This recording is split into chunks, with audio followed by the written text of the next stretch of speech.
അസ്സലാമു അലൈക്കും വറഹ്മത്തുള്ളാഹി.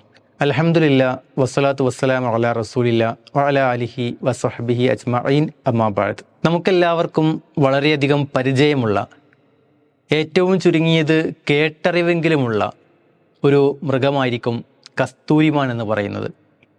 കസ്തൂരിയുടെ സുഗന്ധത്തെക്കുറിച്ച് നമ്മൾ ആരെയും പറഞ്ഞറിയിക്കേണ്ടതില്ല. എന്നാൽ ഈ കസ്തൂരിമാനിൻ്റെ ഒരു പ്രത്യേകത, തൻ്റെ സ്വന്തം ശരീരത്തിൽ നിന്ന് പുറത്തേക്ക് വരുന്ന ആ ഒരു സുഗന്ധത്തെക്കുറിച്ച് അത് ബോധവാനല്ല എന്നതാണ്.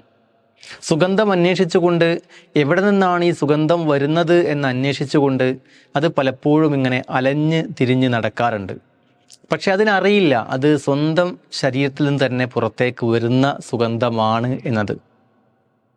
ഈ ഒരു അവസ്ഥ ആധുനിക മുസ്ലിം സമൂഹത്തിൻ്റെ മുഖമുദ്രയുമായി നമ്മൾ തട്ടിച്ചു നോക്കുമ്പോൾ നമുക്ക് വളരെ വ്യക്തമായിട്ടത് മനസ്സിലാക്കാൻ സാധിക്കും. ഉദാഹരണമായി, ഇസ്ലാമിൽ ഒരു മനുഷ്യൻ ആരോഗ്യകരമായി ജീവിക്കേണ്ടത് എങ്ങനെ എന്നതിനെക്കുറിച്ച എല്ലാവിധ പരാമർശങ്ങളും നമുക്ക് കാണാൻ സാധിക്കും.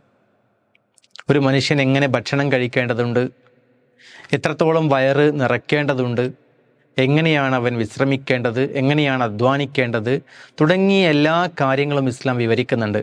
എന്നാൽ ഇത്തരം വിഷയങ്ങളിലേക്കൊന്നും തന്നെ സജീവമായ ശ്രദ്ധ കൊടുക്കാതെ മനുഷ്യൻ ആരോഗ്യപരമായ മെച്ചപ്പെടലുകൾക്ക് വേണ്ടി, ആരോഗ്യം മെച്ചപ്പെടുത്തുന്നതിന് വേണ്ടി പല രൂപത്തിലുള്ള ജീവിത പദ്ധതികളിലേക്കും അതേപോലെയുള്ള പല രൂപത്തിലുള്ള പാക്കേജുകളിലേക്കും ചേക്കേറുകയാണ്.